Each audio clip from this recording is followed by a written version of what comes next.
Hello, I'm Mark. Hi, I'm Brian, and welcome to the Therapy Shed podcast.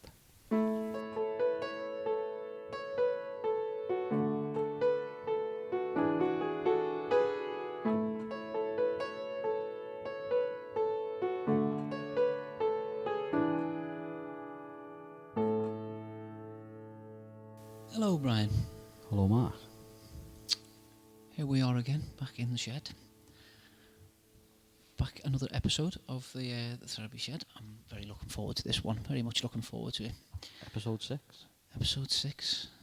It's quite bittersweet as well because this is going to be the final episode of our first series of the Therapy Shed. Yes. So how are you? How are you doing? I'm good. I've spent a lot of time this week in the shed. Been busy with work, so it's been good in one sense. Being busy working, but I've not had a lot of time for other things really. But this following week coming, I've made some time to just switch off, relax. Re-energise. Good. Re-energise. As we always promote, we need to take our own advice, don't we, as well? But the self-care is crucial, isn't it? Yeah. Oh, good. So, what about yourself? How's life treating you at the moment? Going okay, yeah. Things are going well. I'm similar to yourself. I'm due a bit of time off. Having a bit of time off next week after. So just having a break, trying to recharge. I think I'm feeling ready for a bit of a break as well. So I'm lucky enough that I've, as I say, I've got some time off. But yeah, I've been enjoying the summer sunshine, and we've had quite a bit of feedback to the podcast as well, which has been lovely. Been We've had really, loads, really sweet to hear. We have, yeah, very sincere, a lot of kind and of course helpful feedback from people we don't know, mostly, as well as of course people who we do know.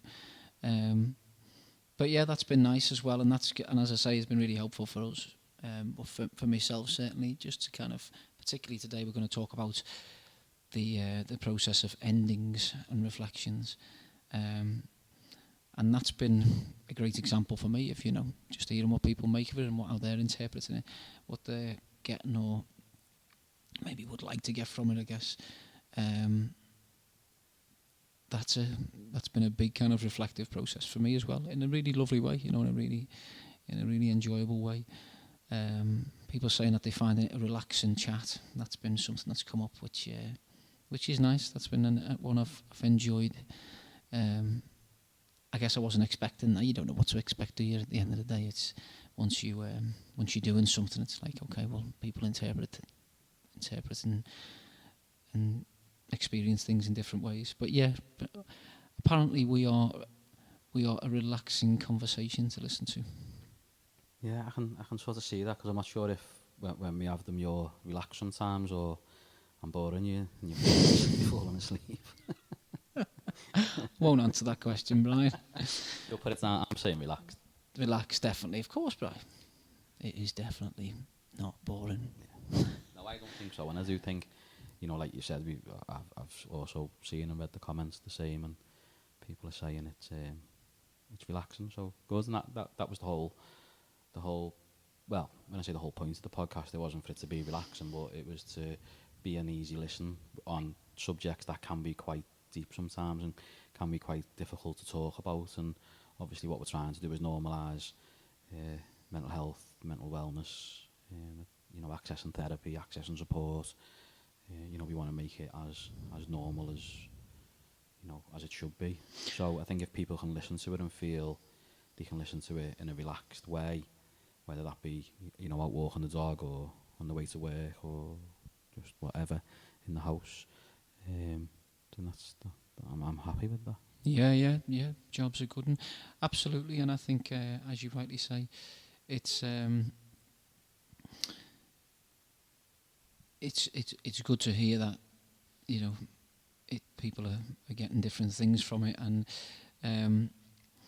I think finding it an easy listen is really important as well, because that wasn't something we really discussed when we started this podcast. Was let's make it an easy listen, but it was definitely part of that was our intention, wasn't it? Without us verbalising it, without us saying it to each other, because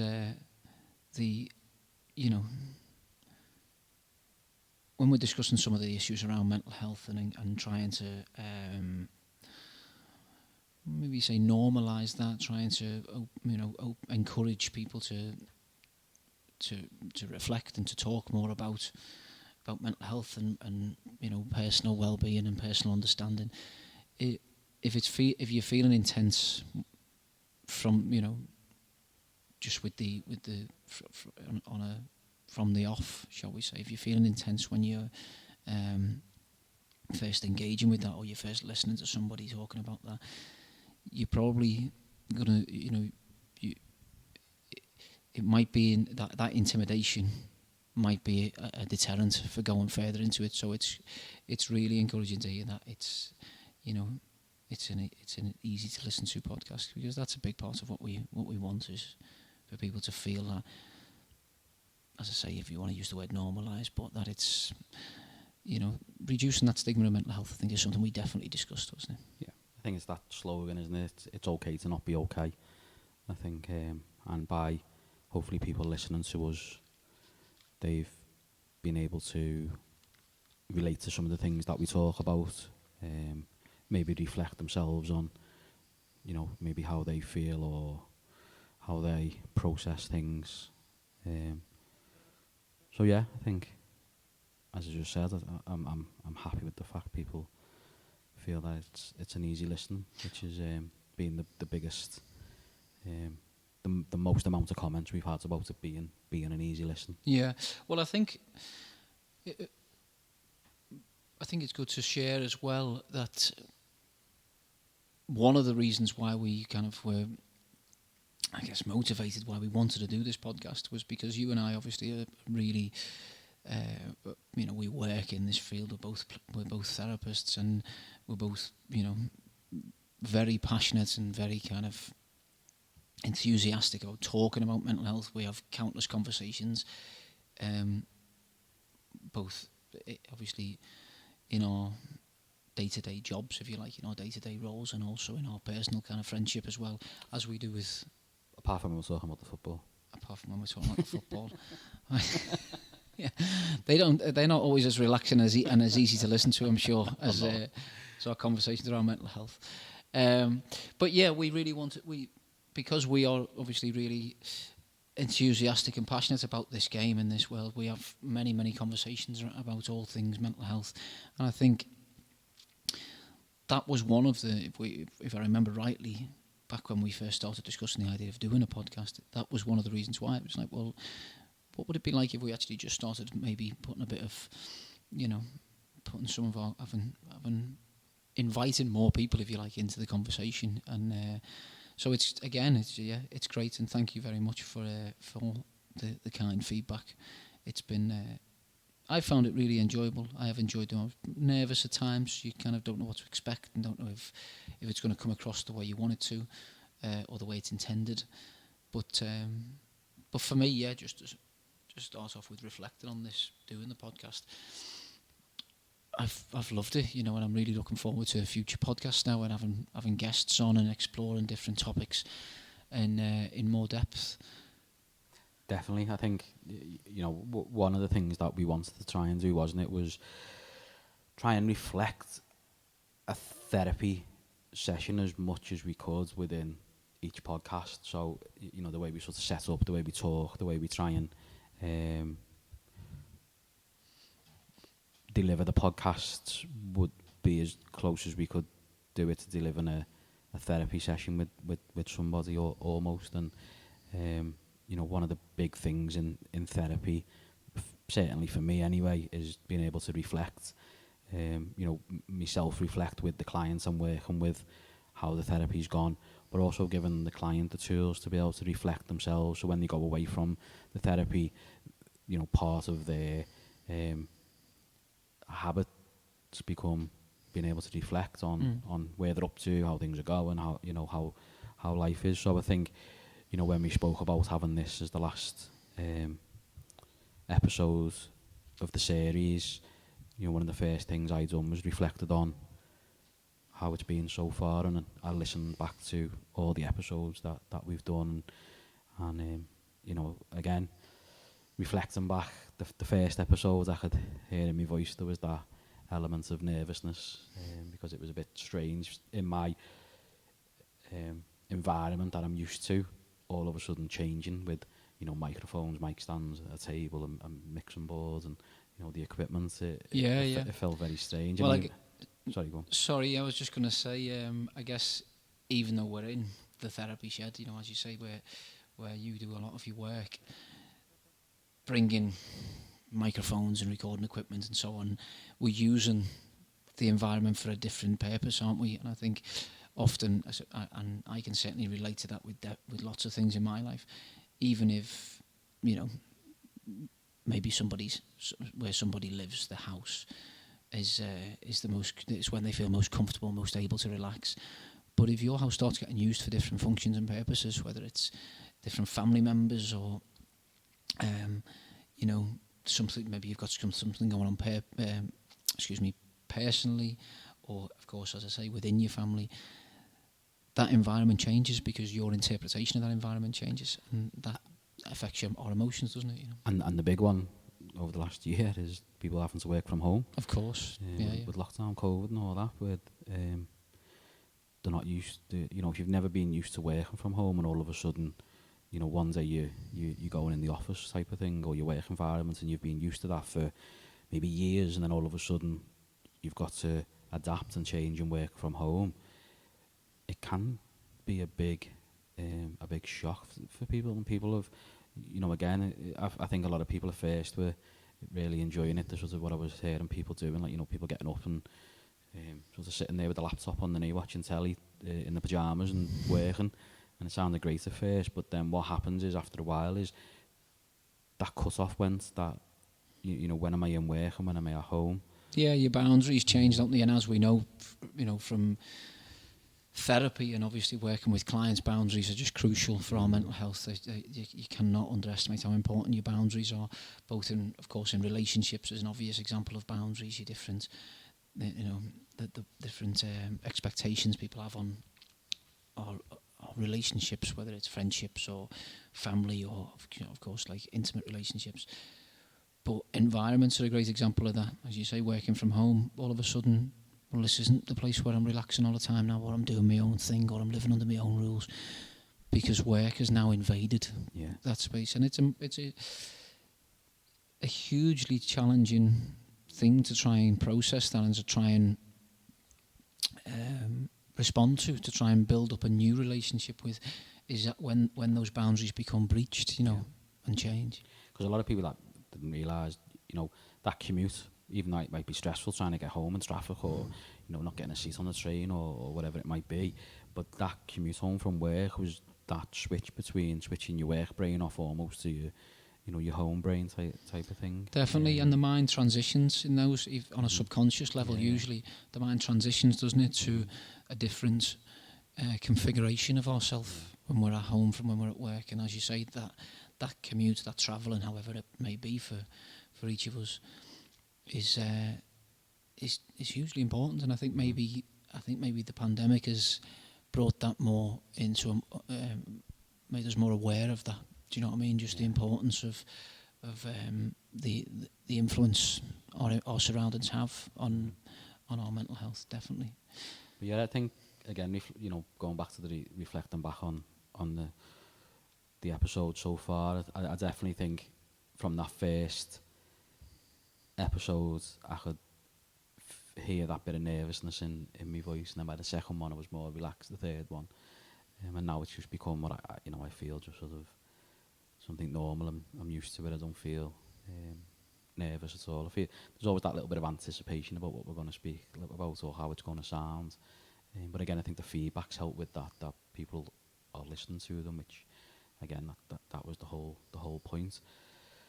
So I think, you know, then the second episode, listening to that, I think, you know, it felt like it flows a lot more. It felt like we we got into a little bit of a rhythm, and then that's carried on in the fourth, the fifth, and then obviously Definitely, yeah. we're here today. So I think, and again, a bit like therapy. You know, I sort of thought about, well, how does that sort of correlate with people coming to therapy? And again, you know, someone coming for the very first time, that very first session, they're often quite nervous or maybe anxious and worried, not knowing what to expect, not knowing what they're going to be getting asked or how it's going to look or what's going to be getting said. And then once they come and they realise that, you know, generally it's okay. It's, you know, it can be tough at times, but, you know, it's not this scary as what they've made it out to be. Then by the second session and third session, fourth session, you know, they tend to relax a lot more, be able to open up a lot more. And then that's when they really start benefiting from, you know, accessing that support. Yeah, definitely. And I think that's a great example of like your experience there, and it certainly resonates with me. Your experience of when we first started doing these podcasts, you know, when we reflect on it now, talking about endings and reflections, when we reflect on it now, yeah, that first episode and kind of, you know, the uncertainty, the unknown, if you like, because we'd obviously never done this before. The anxious brain spreads its wings, you know, and it can become a real red monster when there's uncertainty, when we're not sure exactly what to expect, what's going to happen, what's going on. And of course, it's building, as we've said in previous episodes about anxiety, it's recognising that and going, it's okay to be anxious, it makes sense that I'm anxious. But usually, if we lean into that anxiety and if we kind of keep checking in with the relationship between the anxious, the emotional brain, and our thinking brain, the rational mind, anxiety usually does reduce because we start filling in the details of the picture. And obviously, I always think of it as sometimes it's more than the more detail you have, the less scope there is for anxiety to start, you know, filling up the picture with the unknowns, with its disaster scenarios and what have you. Do you know what I mean? And it's been great as well to hear, as we, you know, we've mentioned about feedback, but it's been interesting to hear some people that we do know kind of sharing their experience. I mean, again, you never know where things are going to lead, and I think that's really important. That can be a really positive tool, a really positive factor that, you know, you never know what could happen off the back of just doing something with a bit of anxiety, but also a sense of adventure almost. You know what I mean? This is a nice idea. We're going to enjoy it, and who knows? I think it's challenging yourself. I think being able to challenge yourself a little bit, and there's that saying, isn't there, sort of feel the fear and sort of do it anyway type of thing. And yeah. Again, something that we use, you know, as you know, in CBT a lot can be, which I really enjoy using, that sort of model of looking at what's the worst case scenario, what's the best case scenario, and what's the most likely scenario. I think when you're able to sit down and put that down in most things, even the worst case scenario is often, when you look at it, not that bad. Yeah, it's the fear, isn't it, that goes, the emotion that sensationalises it for us. It makes it the disaster in our mind. Yeah. When you actually try and say, okay, if that did happen, what would be the next thing that happened? What would be the consequence of that? And anxiety hates that because it usually kind of you're challenging it, aren't you? Yeah, and usually you're reducing it with bringing that, as we've said before, you know, the thinking brain in, the rational brain, actually saying, right, okay, well, what would happen if the disaster scenario did happen, you know, or how likely is it that the disaster scenario would happen, you know, in those challenging, you know, processes, if you like. Yeah, you're reducing anxiety. But I just mentioned about people that we know giving feedback as well, and that's been really cool and nice to hear what obviously people who we have got relationships with in our personal life, them listening to it and hearing maybe a different version of us or a different side to us, if you like. And a friend of mine I mentioned in I think it was in the first episode, who actually was instrumental in me beginning to train in counselling and in CBT and as a therapist. He was really encouraging on on my very first training course in counselling some years ago now. He listened to it, and I hadn't spoken to him for a little while. He listened to it, and he just got in touch and was really sweet and really complimentary. And he said it was he said it was easy to listen to. He thought it was a nice idea. He's a therapist himself, and it's just things like that where there's no way I could have possibly predicted that. You know what I mean? And it's just, as you say, when you open yourself up to, it's going to be anxious, but on reflection, things can often kind of take shape and go in different directions that you couldn't have predicted, but actually were, really cool. And that's really good to hear. And will he come on as a guest? He will now, yeah. I've put him on the spot. I'm booking for the next series. But yeah, sometimes, and again, like we've said, reflecting the podcast to reflect on what it's like to go and to come into therapy. The idea of going to therapy can be quite a scary idea. It can be can generate a bit of anxiety. But often what you find is, hopefully people have a good experience from it, come out feeling a lot better than when they first started. Which is, again, thinking about when we started this, there was a bit of uncertainty, there was a bit of anxiety, there was a bit of the what ifs. What if nobody listens? What if nobody likes it? But you know what, we thought, well, let's just do it anyway and see what happens. And up to now, it's been good. It's been and positive. it's a learning. I mean, we're talking about reflections there, but to make it, I suppose, more specific to endings, and of course, endings is a big part of therapy as well. And as we've said, it's a component of the therapeutic process, if you like, from the beginning, from the very first session, is that this will come to an end. This is a course of therapy, and that's really important, I think, to acknowledge that from the off. You're preparing the person for the end and from the very beginning. Yeah, well, and both. I would say both you and the person. This is not a lifelong thing. That's not compulsory. That's not a condition of therapy.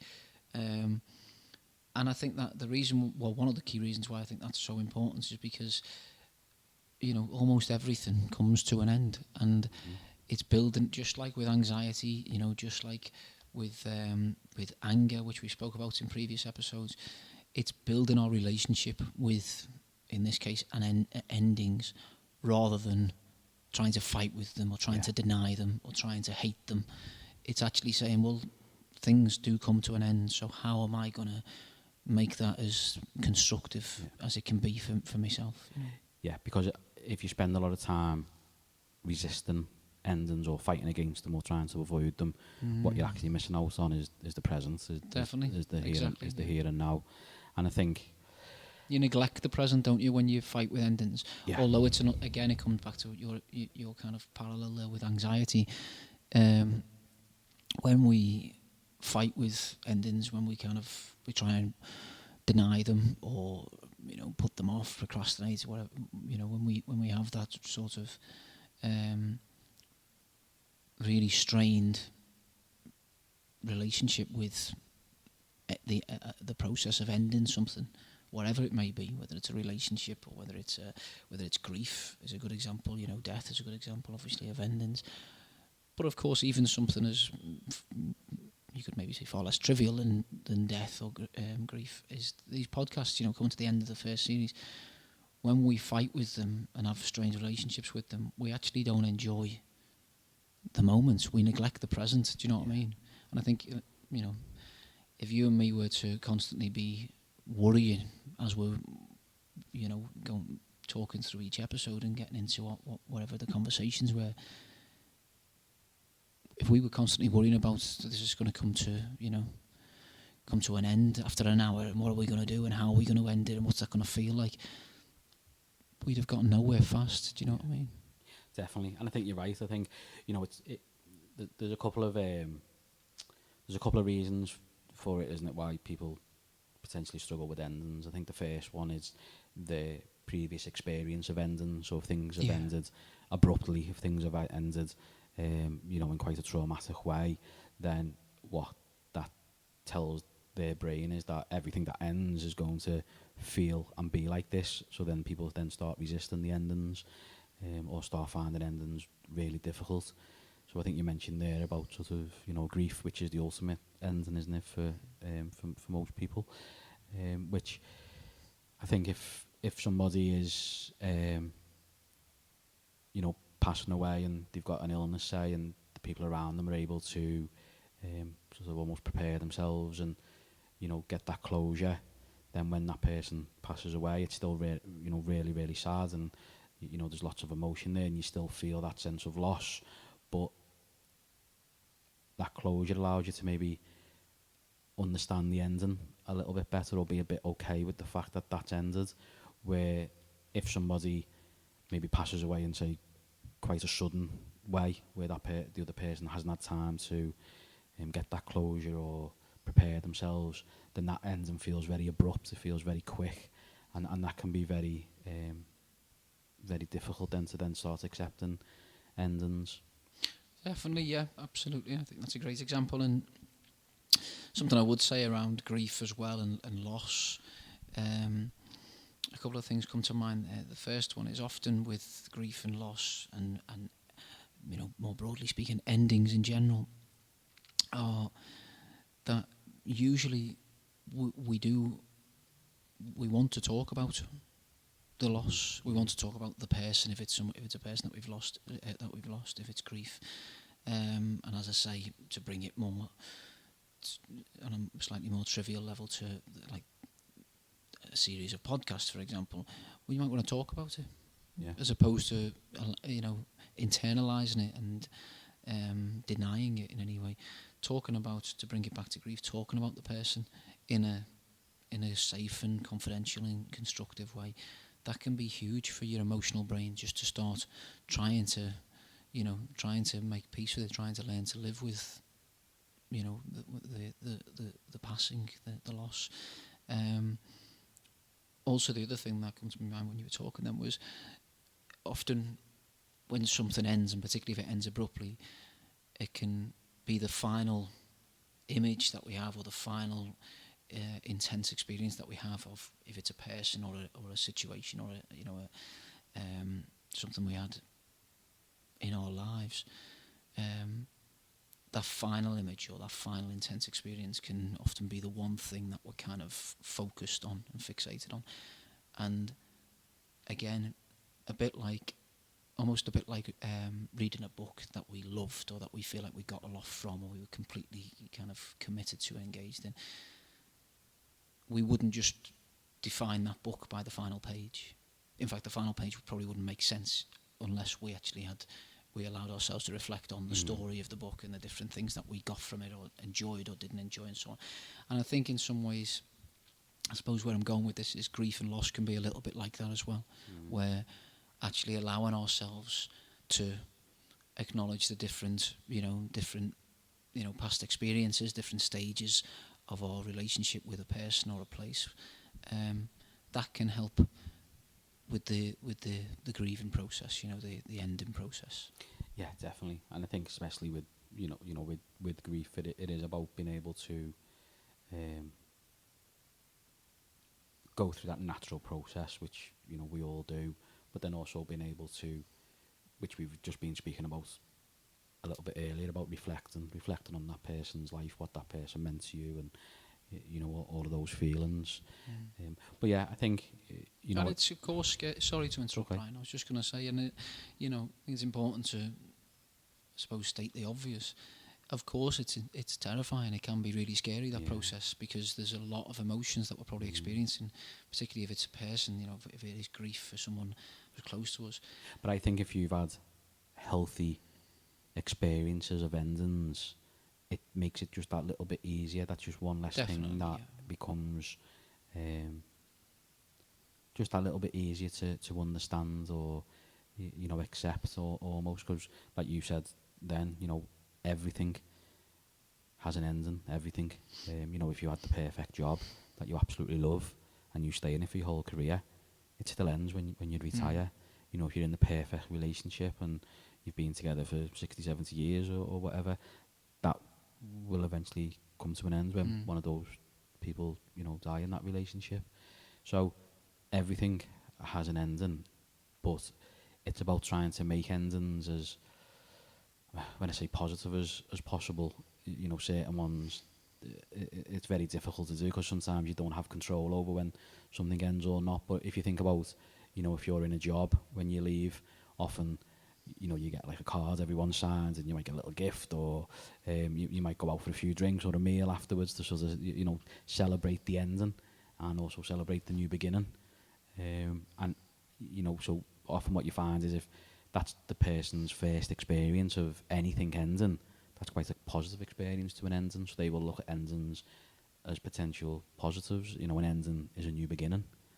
Where if somebody's experienced an ending quite, as we said, you know, abruptly and quickly, then their experiences of endings won't mean the same thing. Yeah, maybe there's a lot of what we might say in therapy, a lot of unprocessed trauma or pain. If you've had, again, painful past experiences of endings, of things coming to, you mentioned before, like abrupt endings, or there's a lot of and I think, again, you know, there. thinking about like the podcast, this is not the end of the podcast. It's the end of this first series. But what we're still doing is we're still processing what we've done so far. We're still ending this part ready for a new beginning, which is the second part of the podcast, which is obviously getting guests on. You know, so it's going to be a slightly different dynamic. It's going to be a slightly different sort of setup, and then that'll come to an end, and then there'll be a new start again. Exactly. So I think, you know, when we talk about endings, again, you know, using jobs as an example, you might end in one job, but that doesn't mean it's the end, because you're probably starting a new job. So that's a new beginning. Yeah, definitely. Do you know what? I'm going to come up with a quote. Because, well, I'm not going to come up with a quote. I thought you were going to actually... we'd be here for some time if I was coming up with quotes. No, but you're normally the quote person of the therapy shed. But there was a quote I heard about endings which I thought was brilliant. If we are brave enough to say goodbye, we will be rewarded with a new hello. Something like that. I'll have to Google that. But yeah, if we're brave enough to say goodbye, we'll be rewarded with a bright hello. I think that was it. And I just think quite often, particularly if we've had, as you said, like painful past experiences with endings, that can be the fear of something coming to an end, and of course, often then the denial that it will come to an end. I don't want to accept that things are ending, is usually where the pain can sit, rather than the actual ending itself. You know, it's similar to, as you said before, anxiety. It's how we relate to it and how we respond to it is the crucial factor. And you know, going back to talking about endings in therapy and sorry, you mentioned endings in a podcast. I think that's a better example, actually. I always share this one with clients, and I use this myself in my own kind of self-reflections, is seeing things as a success or a failure is an understandable kind of, I guess that's a social norm. That's a very, very, very well-worn terms, aren't they? Was it successful? Did you win or did you lose? Was it successful or was it a failure? I actually think it's far more helpful to see everything as, well, what did I learn from that? We tend not to fail with whether it's a podcast or whether it's a job or a relationship, as long as we allow ourselves to reflect and learn from that. Whether we would label it as a success or a failure or a win or a loss, as long as we're learning from it, and we then allow ourselves to learn about ourselves, learn about other people, and crucially, to look after our future self. That's the big one, isn't it, really? Definitely, 100%. I think taking learning from experiences rather than taking anything else is probably the most important thing. I think if we can learn from a situation, whether that be good or bad situation, then that's what's going to help us grow and develop, isn't it? I think. You know, when I think with endings can be painful sometimes. But if we're able to understand why things end and we're able to accept that things do come to an end, and then reflect, then often what you find is we can learn things about ourselves. Yeah, definitely. And I think it's interesting you say that as well, because when we reflect on, for example, a relationship, if that was to come to an end, I think it can be really interesting because we then, in allowing ourselves to reflect, we then probably bring more into our rational brain and our conscious brain what that relationship actually meant to us. Why is it painful that it's coming to an end? And that is a huge component of being able to process emotion or pain or grief. You know, that reflection, built into that reflection, I think what I'm trying to say is built into that reflection that we're encouraging is giving ourselves permission to understand, why is this so important to me? Why is this so... what was it about this thing? What was it about this person? Or what was it about this particular thing in my life that I found so valuable or filled such a need? What is that need? So we can learn more. Again, I come back to it. You know, we learn more about ourselves through the process of reflection, and then in doing that, we invest in our future self. Yeah, definitely. And another sort of, I'm not letting you get away with just putting a quote in today, so I'll... Didn't think you would. I'll throw another little one in that I like, but you know, it's just another one that I like, which is everything will be okay in the end. If it's not okay, it's not the end. Okay, yeah, I like that one. I suppose it's just another way of looking at things. So even when you think things have come to an end, if it doesn't feel okay, then maybe that's not the end. Maybe it's the end of that particular situation, but it's not the end. Yeah, exactly. Yeah, in the sense of like this podcast, like we've said, you know, this is the end of this series, but it's not the end.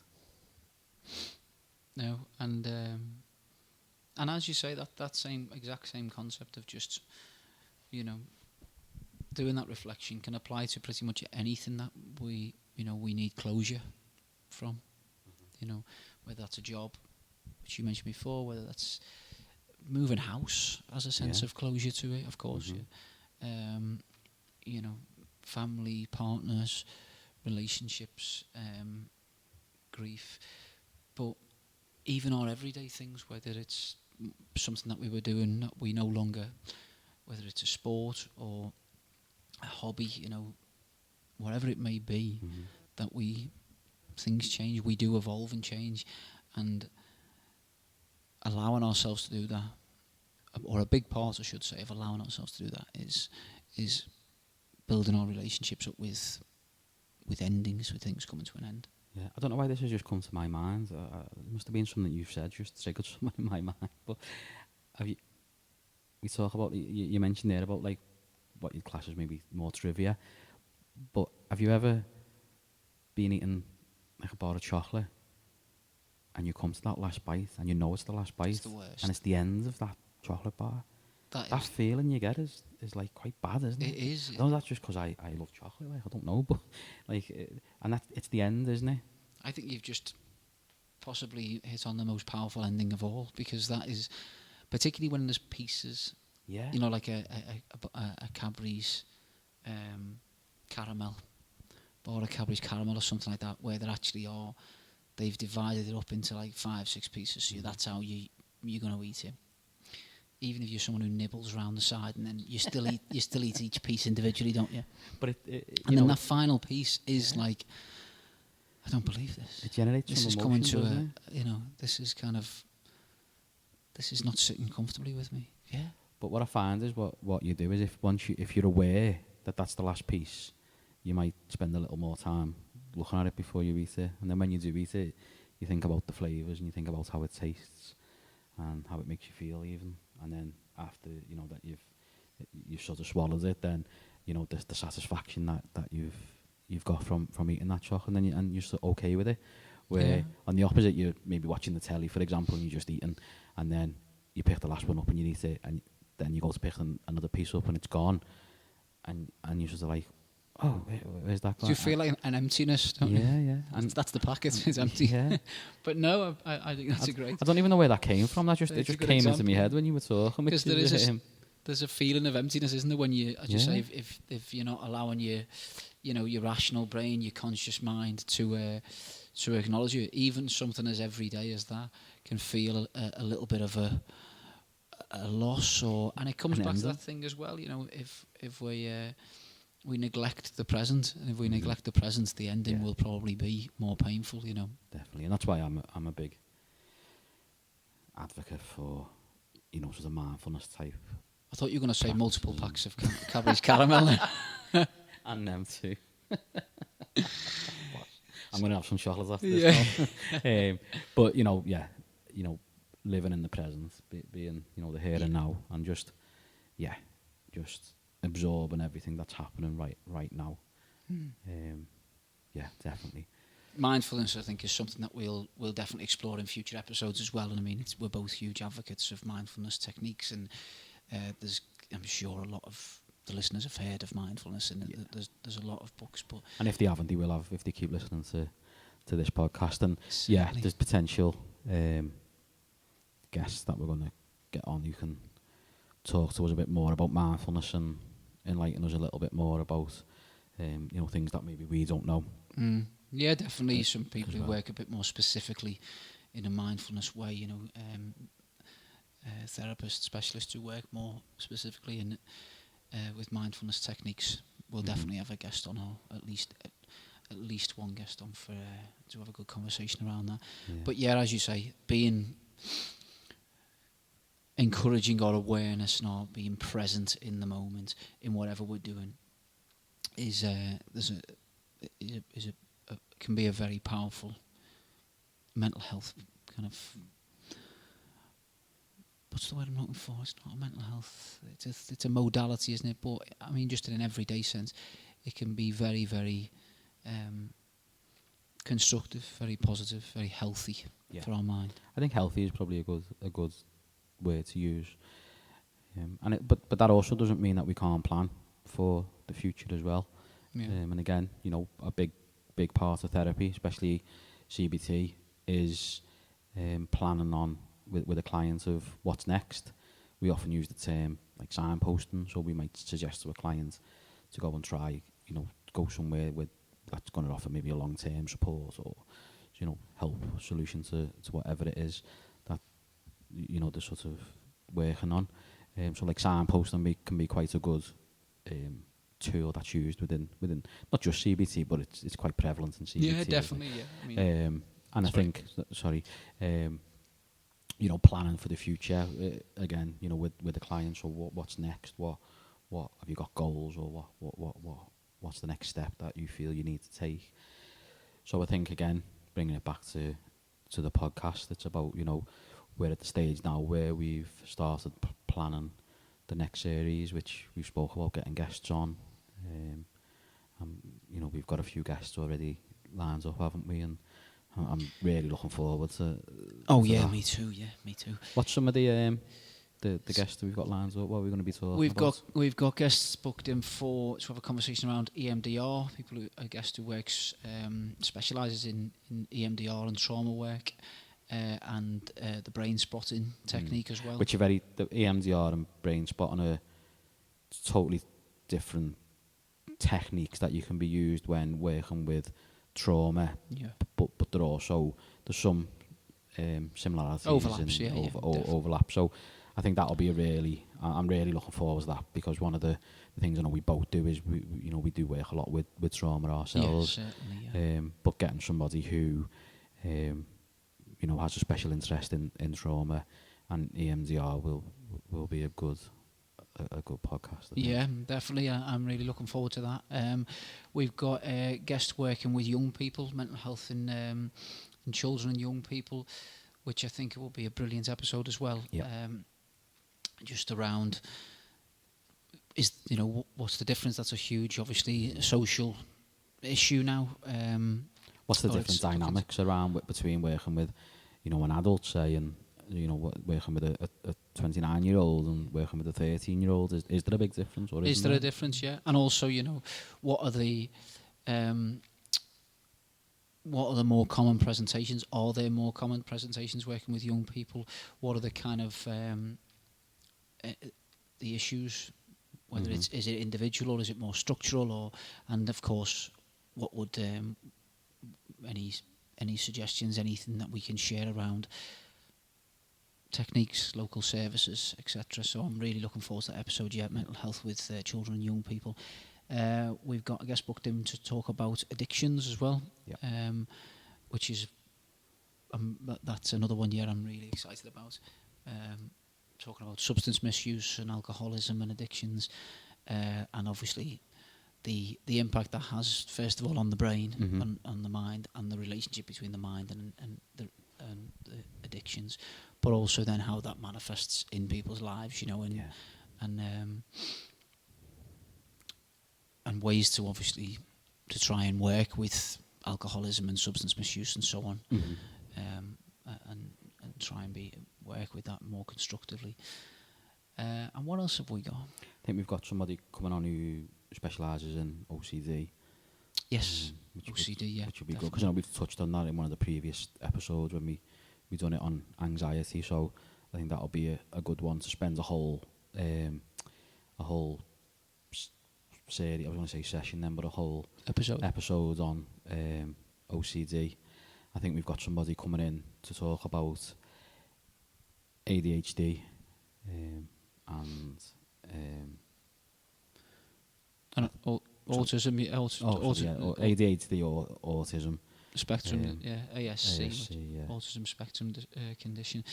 I'm looking forward to that one because, again, I know I've been mentioned it before, but I have a particular interest in ADHD. Yeah. So it'll be good to get somebody on to talk about the service that they run. Yeah, certainly. So, yeah. Okay, so that's kind of series 2, really, isn't it, for us to start kind of getting guests on.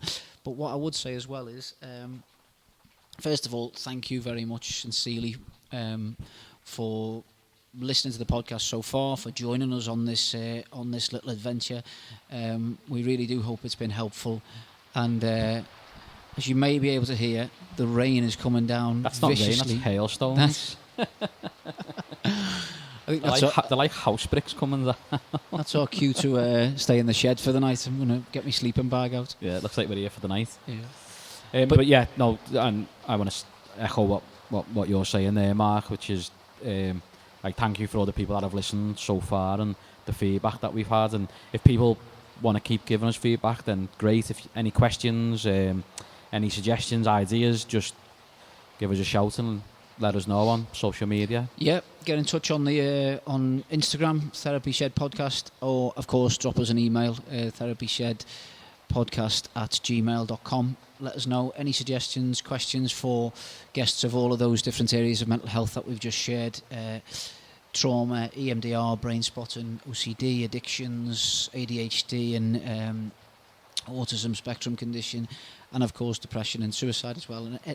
We should have mentioned that one. We're getting a guest on who specialises in working with suicide. Oh, sorry, did we not mention that? Yeah, we've got a guest coming on for that as well. That'll be a good one as well, I think. Yeah, absolutely, yeah. So please, if you've got any questions or anything that you'd like us to put towards future guests, get in touch. We'd love to hear your thoughts on that. Yeah. Fantastic. Well, take care. Yeah. Take care, you. Until next series. Enjoy your. Thank you. Enjoy your little bit of time off. Yeah, I will try. And yourself, yeah. I'll try and stay out the rain. Hopefully the weather gets better. Cheers. Thanks, Brian. That's a wrap.